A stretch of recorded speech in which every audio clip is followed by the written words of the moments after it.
One of the things that I love about making your own planner is the ability to change it up as life changes. With each new setup, you can put in exactly what you want and scrap the stuff that hasn't been working for you. And I'm very excited that moving into new month, I am going to have a lot of newness in my setup. Before we get into putting pen to paper though, let's have a look at how this month was going. This cycle's setup started with a mind unwind space, which was going to cover the entire of the spread, but quickly turned into a one-page mind unwind and a one-page packing list. This packing list was for our wedding, which happened at the end of the first week of the cycle. And while I was intending on putting it later in the setup, I got just a little bit too excited and I just wanted to write down the things, so I knew I wasn't going to forget anything. While the mind unwind was helpful for getting things out of my head, I didn't necessarily come back and check in with this, so I don't think I'm going to be including it at the start of the setup for October. After this one though, we are straight on into my week 1 dashboard. I like to label each of the weeks of the cycle as week 1, 2, 3, and 4 because my cycles are based on 4-week blocks,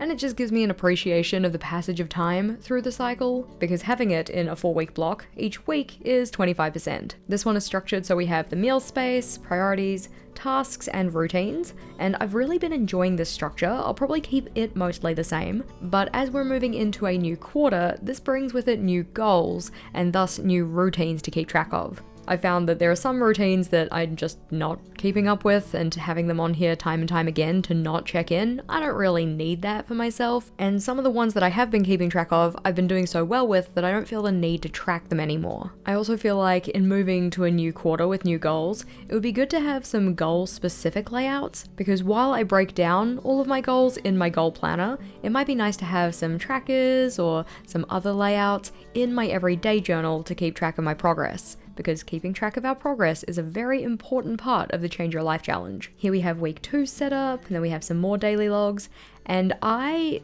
totally overestimated the amount of space I was going to need for daily logs this month, which meant that here I'm putting in, like Friday 12th and then Monday 15th, because that weekend I just didn't need any more daily logs. So this is week 3 coming into week 4, but the week 3 dashboard isn't until here. This is one of the hard things of pre-predicting how much space your daily is going to take up, but one of the things I really love about daily logging is that even though I didn't have anything to write down for the 13th or 14th, or maybe I did have stuff to write down, I just didn't do it, I don't have any wasted space where I've put in a section for that day and not filled anything in. Flipping ahead though, we have the mid-cycle check-in, that one worked well, and then after this we have the week 3 dashboard. We've got some more daily log space, which I'm still using. In amongst my dailies, I also like to put in little micro collections of, themed task lists and stuff like that. And then the rest of the space is for me to end out the month with. So we have week 4, which I'm currently in.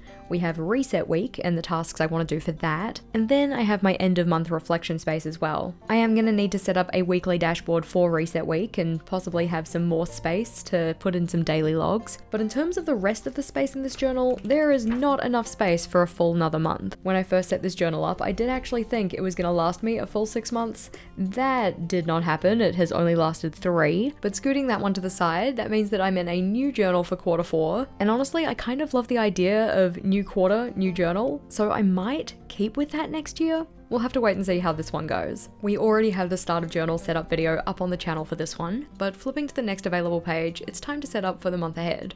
Or the cycle ahead. Having pretty comfortably done away with monthly cover pages, the first spread I'm setting up is actually a weekly. This dashboard style layout has all of the essential parts that I need to get cool, calm, and collected for the week ahead, with pretty much all of them being tailored towards working on my goals. The one that's probably most obvious in terms of goal work is the priorities list. This is the one that I populate with action steps that I need to take towards my goals.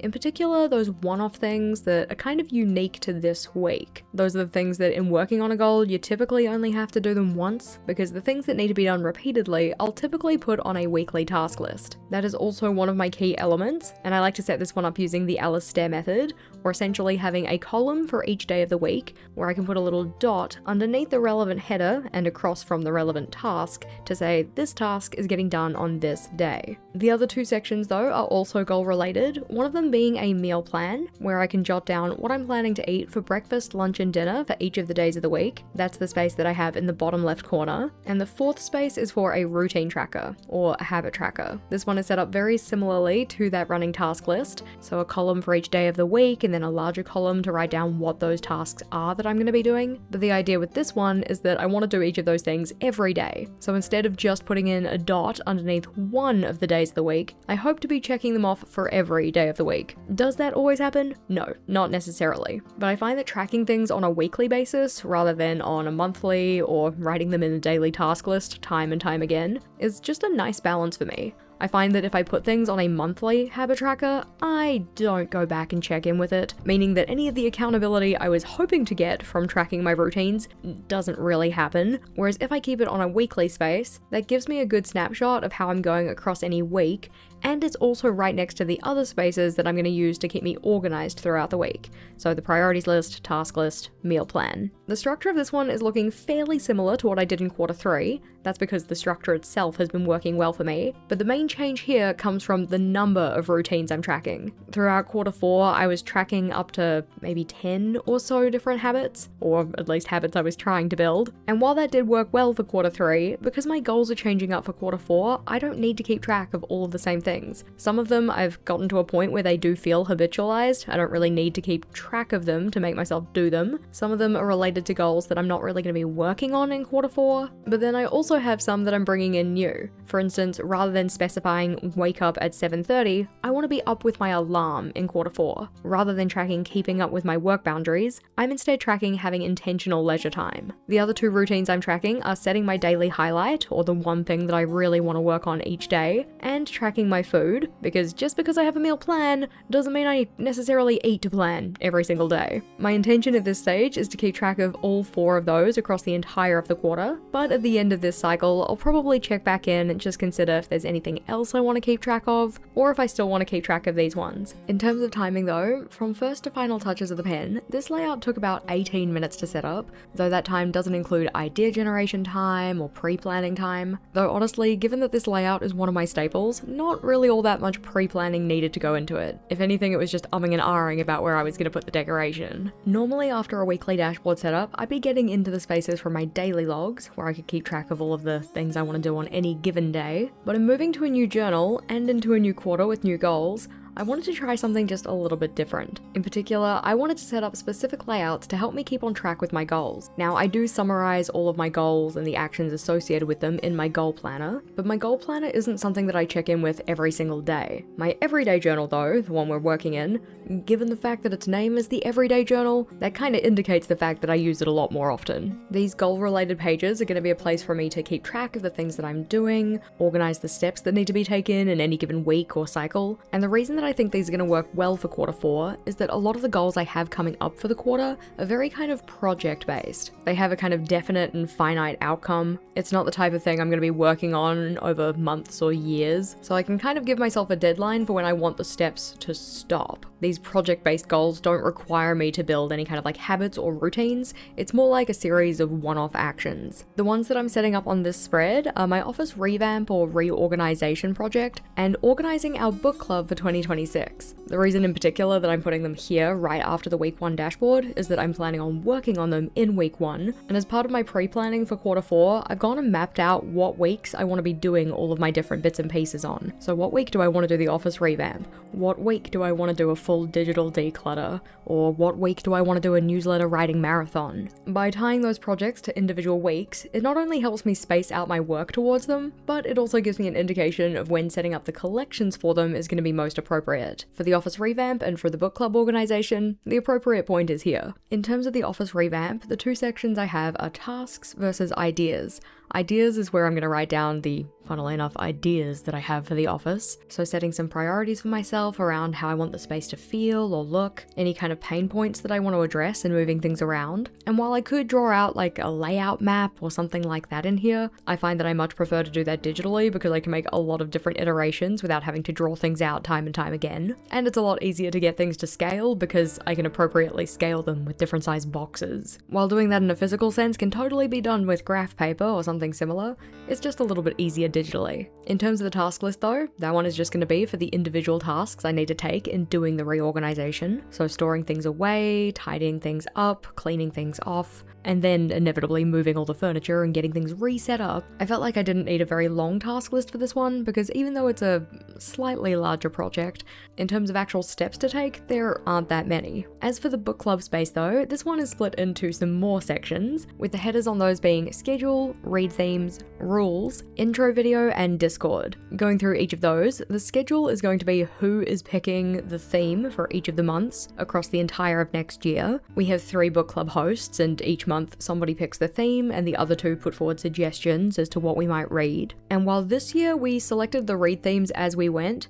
we thought it might be nice to have a set collection of read themes for next year to pick from. Of course, that hasn't officially or formally been decided on, so don't hold me to that, we might decide to do something different. But the rules space is just going to be for guidelines around picking the books and any other rules we need to communicate with members. The intro video space is just to outline some of the tasks that I might need to do or information that I might need to include in the introductory video to invite people to the book club. And then the very little space for Discord is just some action steps for setting that space up as well. The Discord community for the book club and for other reading enthusiasts is actually already established, so I'm not going to have too many tasks to do for that. It's just getting it updated so it's ready to go for next year. If you wanted to join our book club though, we would love to have you with us. It's completely online, free to join. You don't have to read every single book if there comes a month where you just don't want to partake, or if life gets busy and you just can't find the time. There's a link to our book club and reading community space down in the description box, or you can scan the QR code on screen here. The book that we're going to be reading for October is A Witch's Guide to Magical Innkeeping, but at this stage we haven't picked our November or December read. In terms of timing though, this spread took about 17 minutes to set up, and I appreciate having this structure in here ahead of time so that tackling these projects is going to be a lot smoother. Of course, this isn't the only thing I'm going to be doing in week 1, so flipping over, I'm going to need some space for daily logging. When it comes to my daily logs, I just let any day's list take up the amount of space it needs,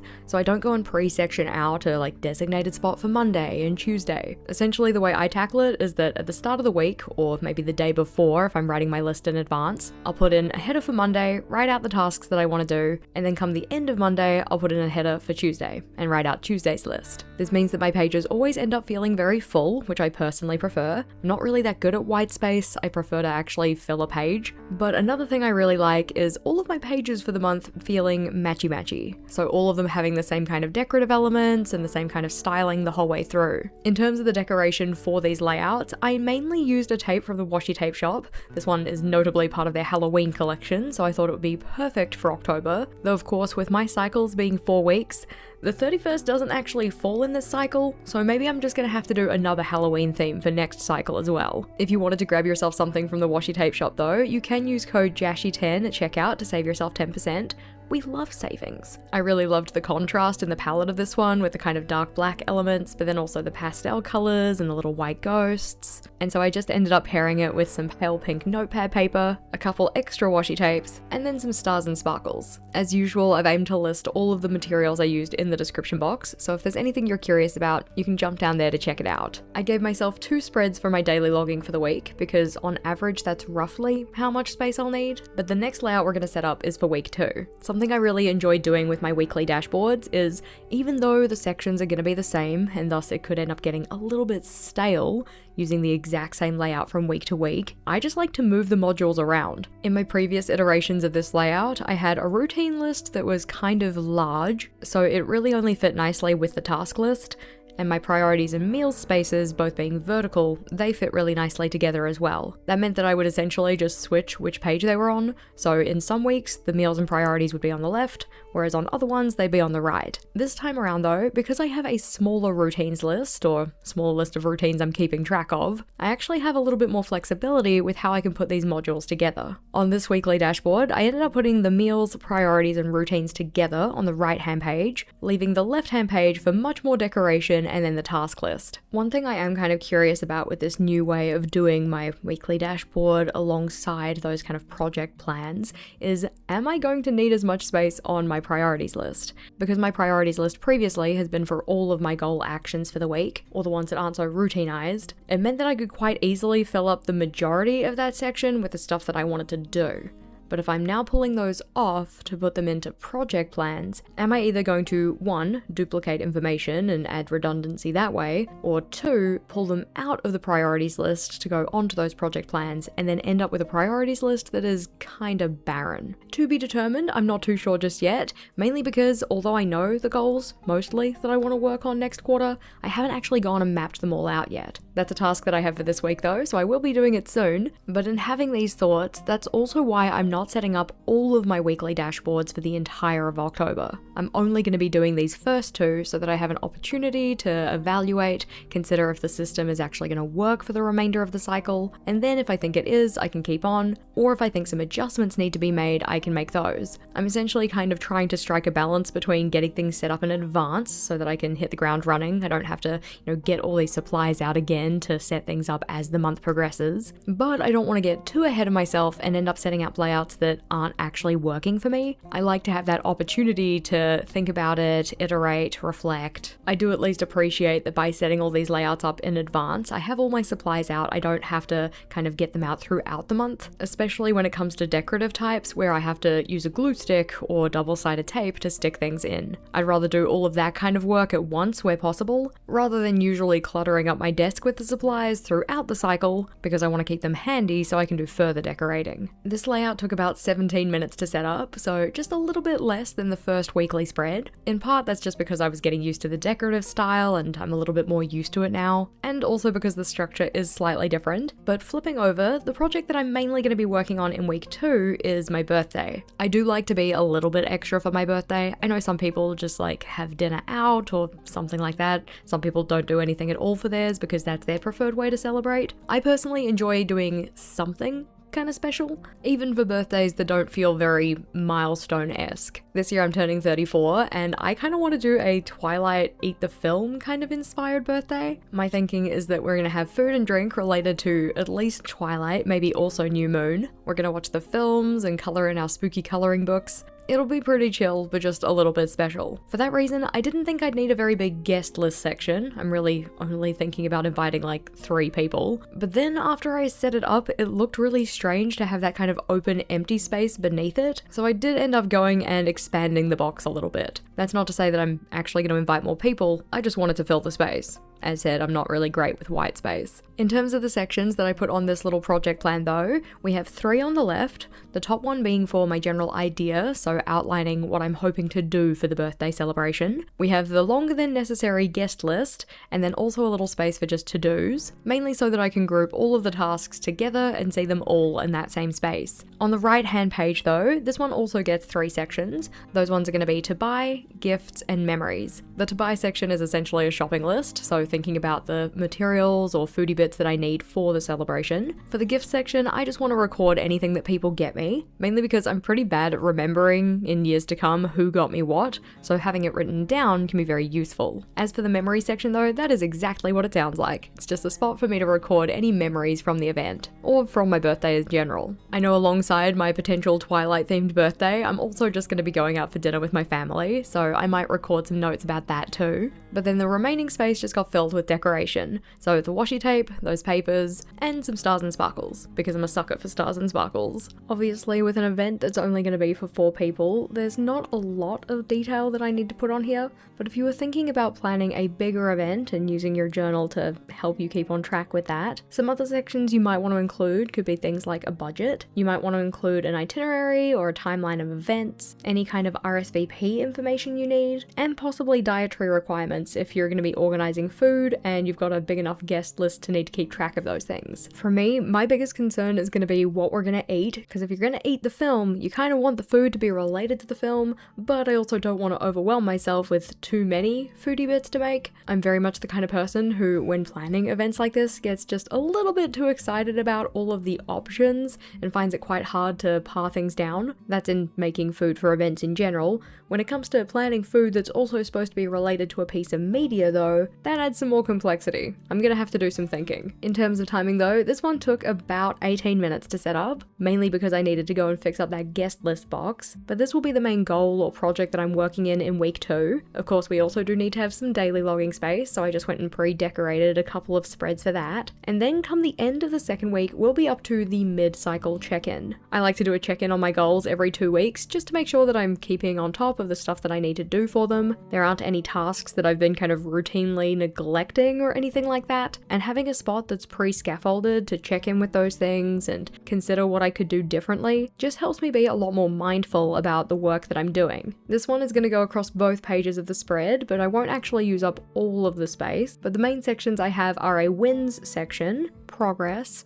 routines, coming up, challenges, responses, and this cycle. Wins is for anything that is like an accomplishment. That could be a small milestone or a completely finished goal or project, whereas progress is stuff that I've done towards something. We're not at any kind of like milestone or outcome yet, but it's stuff that I have been checking off my list and I can be pleased with. When it comes to the routine section, this is just a spot for me to jot down 1, what routines was I keeping track of, and 2, how have I gone with them over the last 14 days. I essentially use that column on the right hand side just to write down how many days I successfully completed the routine, mainly so that I can start to pick out any of the ones that might be in need of some more attention from me. The coming up section is a new one that I'm adding to my check-in, mainly as a way to acknowledge the projects that I want to be working on in the upcoming weeks, and also note down any other events that might pull my focus away from my goals and projects. It's all good and well to say, oh yeah, you've got another 2 weeks to work on your goals and projects for this month, but not all of that time can be dedicated to those things. The rest of life is still happening, and it needs to be accounted for. As for the challenges and response section, I decided to combine these into one larger section with 2 kind of columns, one to note down the challenges, the other one to write down my responses to the challenges. Mainly because typically when I'm thinking about responses, it is about how I responded to a challenge